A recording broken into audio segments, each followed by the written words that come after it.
Hello, everyone, and welcome back. Got a fun one for you today. It's not every day that I get surprised by something. So, I've seen metal thermofils before, but I haven't seen them where they are sticking out of the tooth. That's a new one for me. For those of you who don't know, the original thermofils were metal and they were a gutta percha coated file like this. But when you finish the case, you're supposed to sear it off at the orifice. You're not supposed to leave it sticking out. What was really interesting in this case is there was caries underneath there, but it wasn't from the margin. These were visibly like wiggly almost inside the composite. So because they were sticking up, they had broken down the bond between the composite and whatever was left inside the chamber, and there was decay that was able to get inside there. The first time I've ever seen something like this. So that was actually what caused the case to fail, was the metal thermophil was sticking up through the chamber, caused leakage, which then caused reinfection of the case itself. So how on earth do we get these monstrosities out? Now, I was actually very pleased that they were this high up, because when they're sticking up this high in the tooth, it's very easy to remove them, thankfully. The issue comes when they are seared off at the orifice, then it becomes much harder to get a purchase on them and actually get them removed. So you can see this is really common with a lot of the thermophils where there's just gutta percha shoved inside there. So there was only maybe a millimeter of composite, maybe 2 on top of this, and the rest of the core was gutta percha and metal thermophils. So you can see why there was leakage over time is because the core wasn't stable. What was happening instead is there's movement. Every time the patient would bite down, because the entire core isn't solid, it's gutta percha, it's like rubber material with random metal filling or files sticking up through it, it's going to cause an issue over time. And so what the biggest issue here actually was just getting the gutta percha out without affecting the metal thermophils. I don't want to cut them off, obviously, because it's going to make it a lot harder to remove. So I'm using a combination of things here. I started off with the big prep burr to remove some of the most of the composite as well as some of the gutta percha.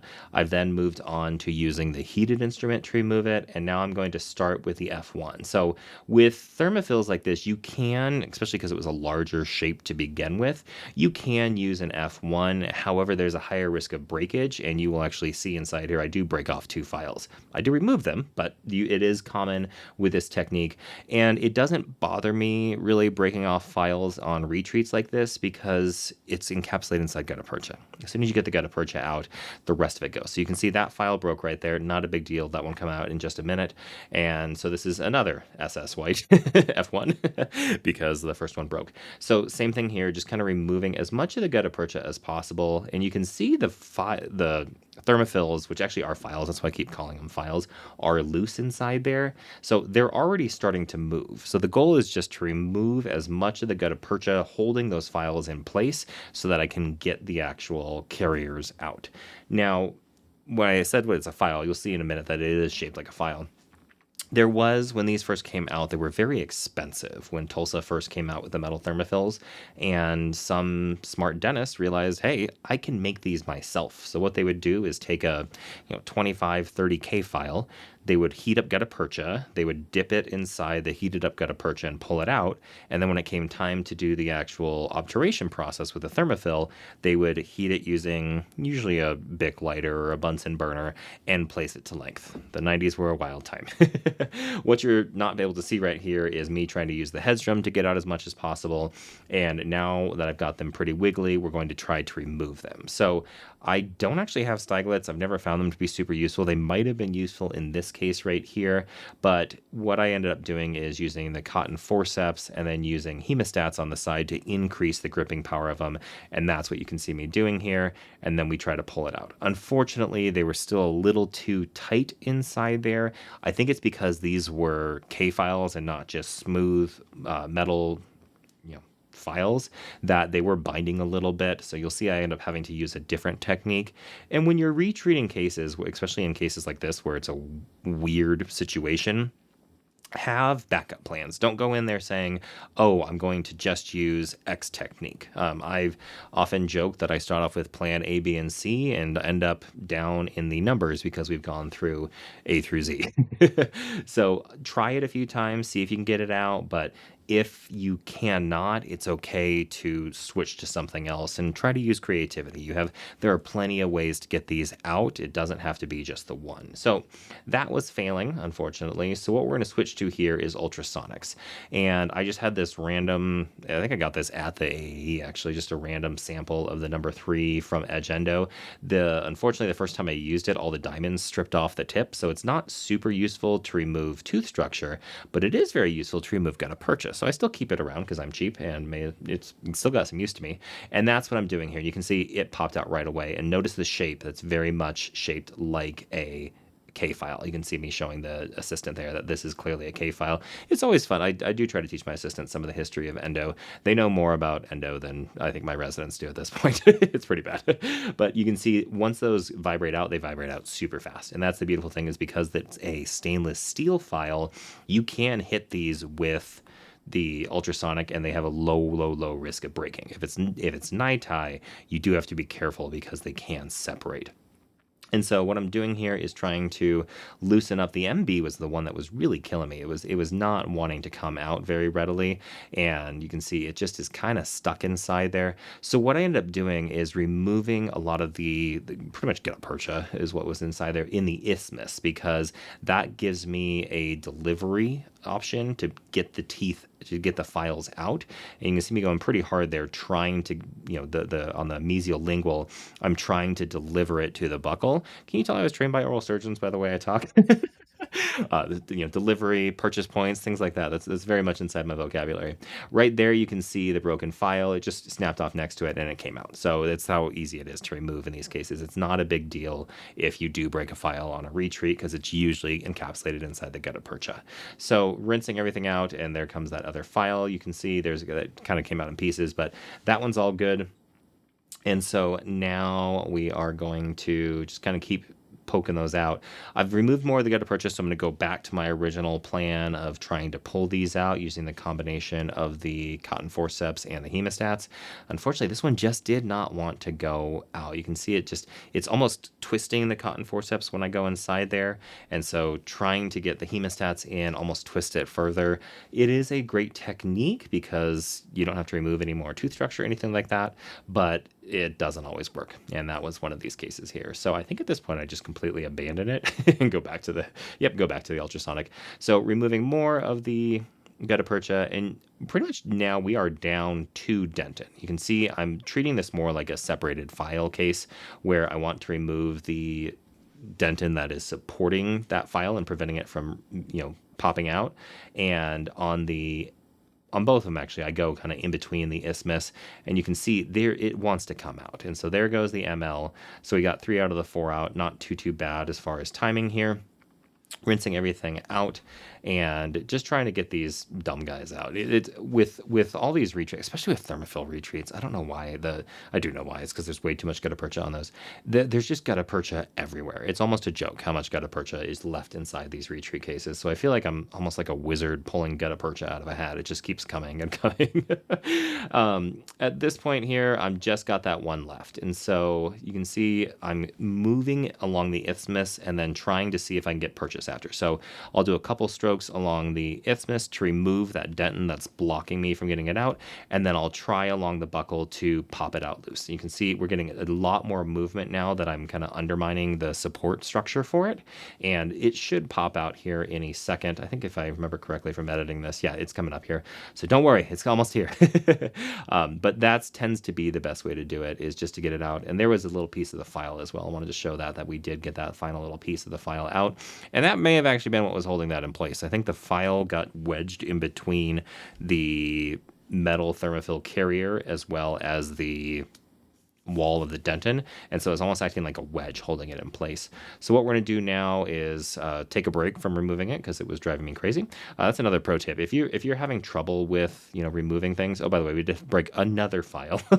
I was removing more gutta percha on the ML, and that file broke off as well. So it's just a fun case of having to remove a lot of different metal objects from a tooth. So this is the third SS White file that I'm working on. I did check to see if there was a mid-mesial. Unfortunately, no. And so we're going to go now after the file in the ML. That one came out pretty quickly, actually. So it didn't take too long to get that guy out. And then we'll go back and work on the MB as well. And that's sometimes if you're struggling with something, like if I'm struggling with MB2, it's sometimes nice just to give your brain a break and do something else. So like if I'm struggling on MB2, I'll take a pause, get length on the other 3 canals, clean and shape those up, and then go back to the MB2. Oftentimes the break of, thinking and focusing on that is enough for your brain to kind of figure out where to go. And it also helps rinsing everything out to make it a little bit easier to remove. Same thing here. We're just going after that guy, and you can see it finally pops out. So once I got all the impediments out of the way, and this is what I was talking about at the beginning, I'm removing the decay, but it's on just the inside. That's the wild thing about this, is it didn't go down to the margin. That's usually 99% of the time when I see caries causing root canals to fail, it's because the decay there's been a gap at the margin, and that's where the decay comes in. The reason I know this is still well sealed is we're going to use the gentle wave in this case to make sure we get everything nice and clean. And it ran with no problems, no lack of suction the entire time, which tells me it does have a good seal inside there, and it does do a nice job removing any remaining decay. Headstroms are very useful in these cases with a ton of extra gutta percha because it pulls out that gutta percha nicely without removing any more tooth structure. Sometimes I'll use a combination of the F1 to kind of soften and loosen it, as well as the headstrom to pull out, but that's usually my technique to get the rest of these out. You'll see I'm going back in yet again with the F1, and this tooth I believe was 20 is the estimated working length. So on a retreat, I do tend to go pretty much all the way to the estimated working length, or at least until I can feel that I'm patent. If you haven't been doing root canals long enough, you can actually start to feel when you drop outside the tooth. I am most of the time, and I still use a apex locator for a lot of my cases, but I'd say 99% of the time I'm able to feel exactly where I need to go with no issues whatsoever. So we did still have that broken instrument in the ML to contend with, and I can see it and feel it, and you can see me hitting it from the side. This one popped out pretty quickly as well. Didn't take, it was actually to the point, I know I got it out because it's not in the final and I was able to get patent, but I wasn't actually able to find the frame where it pops out. But it was removed, I promise. But I was looking back and trying to, do a slow-mo for you guys of it coming out, but I couldn't actually see where it popped out, and that's what we're looking at here. So a little bit of drainage, dry everything out, make sure we're looking good there. You can see the little white spot from the ultrasonics. By the way, if you don't have the fine focus on your microscope, that's what I'm adjusting all of this with. So I'm not physically moving the microscope or the patient. I have that fine focus on there, and it is such a great way to get everything set. Every microscope has it. It's not that expensive of an add-on, and I highly, highly recommend it. If you don't have it on your scope, adding it to it. So you can see the little file down inside there. I'm pretty much just delivering it to the buccal like I did the rest of them, and it should pop out here any second. But yeah, this is kind of how I remove broken instruments, is using ultrasonics. Every now and then I have luck with tube and glue, but that's like a, option T. I tend to do most of it with the ultrasonics because the existing sizes usually are pretty large, so I'm not removing that much more dentin getting this out. And with our new ultrasonics we have, they're really skinny, so it's not like you're damaging the tooth that much or at all really. But this tends to be the best way. I know there are some people who are amazing at removing broken files. I am not one of them. I'm able to get them out when I can, but I will leave a lot of them if they're broken at the apex, and we'll call it a nickel titanium fill and be done with it. But most of the time I know people who can get files out left and right, and that's just not me. You also don't really want to be known in your community as the guy or gal who can get files out with no issues whatsoever, because that's all you're going to see. Unfortunately, I'm known as the trauma and pediatric endodontist in my community, so that's the bulk of what I see. But I do, traditional bread and butter endo every now and then, and that's what we're seeing there. So nice and patent, and we're going to go ahead and just confirm we're looking good here. So distals were wide open, no problems with those whatsoever. Looking good there. On the MB, you can see a little bit of hesitation, but drops down nicely. ML, a little bit of hesitation there as well. So what we're going to do at this point is wait for the video to catch up, because I forgot what I do at this point. one take, baby. That's how we do it. I'm gonna go back down with the rotaries. Adjust that little catch that I had on the MB, and you can see a little bit more work there on the ML. We're almost down. I think I want to take this to about 19.5. I try to not go long with the rotaries in any gentle wave case, just because it does cause quite a lot of bleeding after. If you've seen the complaints of bleeding with any gentle wave cases, it's usually because you took rotaries way too close to the apex. There's your fun fact of the day. Don't leave them short if you're going to do it. If it's a vital case and I'm using gentle wave, well, I tend to not use them on vital cases, but I would leave it 3 millimeters short easily. No need to take it to the apex. I know that's anathema to a lot of what you've been taught in endo school, but just remember 50% of what you learned in endo school was wrong. You just don't know which 50%. So that might be one of them. Had a good discussion with a recent graduate from Iowa who was told that, you have to get bleach to the apex in every single case. And I'm like, that's just patently wrong, because we know it doesn't get down there most of the time and endo works. And it kind of blew her mind, and I'm happy to say that she's understanding that we don't need to remove as much tooth structure as once thought. So if you're in residency, do what you have to do to get through there, but realize 50% of what you're learning is wrong. That's one of the key things here. So we're going to be using the gentle wave in this case. I like to use it on any of my retreats. After talking about, not needing to get bleached down to the apex, I do find that it makes me feel more comfortable one-stepping cases when I'm able to use the gentle wave on retreats. There is a reason that they failed. Most of the time it's because of untreated anatomy. In this one, it's one of the rare ones where it is from decay, but there's almost a selection process that goes on during that initial treatment that was done, where the only bacteria that can survive tend to be a lot stronger and harder to kill. So with that, I want to do a little bit more as far as killing bacteria in order to have a better prognosis. So on a vital case, there's really no bacteria inside the actual canals itself because it's still vital. If it's necrotic, then we have to worry a little bit more about bacteria. So kind of a thought process there. This has been a conversation going on behind the scenes for quite some time here. But we're going to go ahead and run the gentle wave here. I am doing it at 15 times speed because no one needs to see that going in there. But I'm happy to report we had great suction the entire time. Oftentimes with if there's marginal leakage, you're going to find that you'll lose suction a few times throughout there. And this case was pretty rock solid the entire time. No need to adjust. As you can see, I was able to keep it on there for the full 8 minutes, and it did a great job getting everything out. This is where the gentle wave really does shine. I know the company has made some blunders, would be the kind way to put it, over the past few decades, over the past few years at least, and don't want to comment on that, but I do like it for cases like this. And you can see it did remove any remaining decay inside it. That's the other cool thing that the gentle wave does. I feel a lot more comfortable telling my referring dentist, your crown is still sealed, because I ran this crazy machine that breaks down decay, and the crown stayed on. If the crown pops off during the gentle wave, which actually does happen way more than you would suspect, that's a sign that there was more decay underneath the tooth than expected, and you do need to redo the restorative on that. So just kind of depends. But that's one of the other perks of using this is you can tell, there are some general dentists out there, I've worked with them before, who feel that if a root canal has been done through a crown, 100% of the time they need to redo the crown. And there's reasons for that.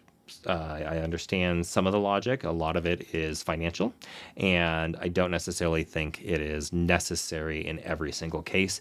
And so if you have a dentist that you're working with like this and you have the gentle wave, it's a way to tell them, hey, this one is actually well sealed. I ran the cycle, blah, blah, blah. Now, there was a little bit of bleeding from the distal. That was the one that was a little bit more open to begin with. So that same technique, if you've seen my video on how to stop a bleeding root canal with a little bit of calcium hydroxide, works extremely well to get the bleeding to stop on gentle waves cases. I know there's the cold, sterile saline. I really haven't found that to work that well. I know other people have, so I'm assuming it's my fault, but I just really haven't found it to work that well, and it has to be kept separately, and it's just kind of an annoyance, and calcium hydroxide works great. So I'm going to do that instead. We're going to go ahead and obturate the case now. My assistant was very generous with the AH plus in this one, as you can see. Lots of AH plus on that, and did put a little bit more on those mesials. And what I do here is just double check with the 20K file to make sure we are patent to the estimated working length. So looking good on the MB. ML though, you can see we are short about 3-4 millimeters. So the first thing I'm going to do is try to do a little bit of watch winding. Sometimes there's just a little bit of impediment that you can push past and you're good to go. Other times, though, and this is why I don't make hand filing videos, y'all, as you can't see it, it's still short. So that was still short a few millimeters. You can see my 15's now at about 18, give or take, maybe 19, but I need to be close to 20, and I for sure can feel that I'm not patent. So I will switch to a smaller file, which is why we went to a 15 here. Unfortunately, still short, as you can see on the side. I may have gained just a little bit, maybe 0.5 millimeter.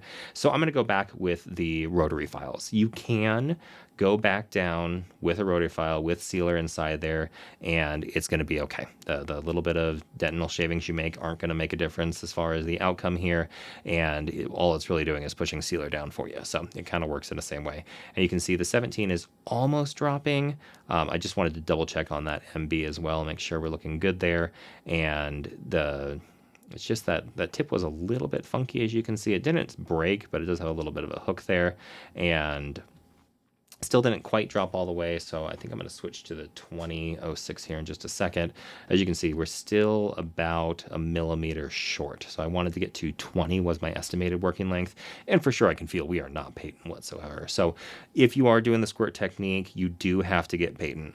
There is if you don't have that escape at the very end, it pushes back up on you, and you're going to have a short fill. So yeah, that's something with the squirt technique. If you are using it, which I highly recommend you do need to make sure you're patent all the way, because if not, it's going to cause you to have a short fill.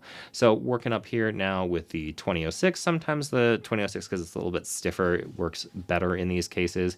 And you can see me just looking on the side, making sure we're getting down to that 20 millimeter mark, which is the 1 hash mark there. Still not quite there, but I think I did a little bit more hand filing work, and we called it good. So go ahead and sealing these up now with the squirt technique. You've seen this 100 million times, but we'll go through it one more time. Squirt it inside there, and then the pressure depends on how hard I need to push. And that's why a lot of people are afraid of using it, is because there is this learning curve of how hard do you push and in which case. So for something like that, where on the ML I was in a tight bind and couldn't get all the way down, I'm going to be pushing with a little bit more force. On the distal, where it's wide open, I don't take it nearly as far down, and I don't push nearly as hard.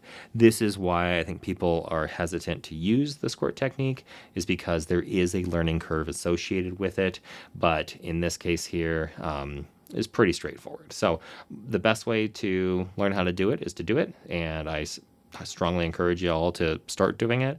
It's much easier on skinnier cases, so that if it's a Vital 2006, square technique works beautifully all the time. That would be where I would start. And then as you gain more experience, you can learn when to push harder, when to push softer, when to use maybe the back end of the plugger instead of the flexible end. It all just depends. But we are all done with the obturation here. Cleanup. One of the beautiful things about using the Gentle Wave is I like to use the scrubby brush for the isopropyl alcohol to get a better bond of the sound seal to the tooth itself. And so I don't have to have the extra cotton pellet. So all about efficiency. Gonna use the PackMac here just to make sure we get this as well obturated as possible. And you can see it drops down pretty nicely, actually. I didn't have to go too far here. It did a pretty good job as far as getting everything nicely compacted. There was a little excess gutta percha, though, and I'm going to show a technique to remove the excess gutta percha and just get it so it looks nice and clean. This patient is a patient of the dentist next door to me, so she went right on over to get the filling. He prefers that I not do it, but one of my residents was actually asking, how do you remove excess gutta percha? And it is a little more dangerous, but this is the way I prefer to do it, which is with a dry, you don't use the water whatsoever, skinny diamond, and you just gently touch, and you can see it grabs the gutta percha and creates this really nice flat surface, better than I think technique using a heated tip. Do not do this if you haven't done a lot of these, because you can gouge the crap out of the tooth. I've seen dental students do some horrible things with this technique, but if you're a resident and need to, get that really nice, pretty looking final x-ray with a nice squared off gutta percha, this is a fantastic way to do it. And something happens, I think, chemically with the gutta percha when it's heated up like this using it, that it just really does look clean. Like how you can already see here, I haven't even compacted it down, and it's almost at the perfect level already. So this is a really great technique. Shout out to Layton for asking me about this. I'll make sure to give you a little shout out in the video as well. But that's a nice way to just get that really smooth, and then use the flat end of your plugger that has a right angle, and it creates this really nice clean looking gutta percha, so that when the general dentist wants to fill it up, very easy to just put the tip of the composite on top of there. And you can see me using that fine focus that we talked about again to do those final x-rays or final images. And so that's what we're looking like for the distal, nice and smooth.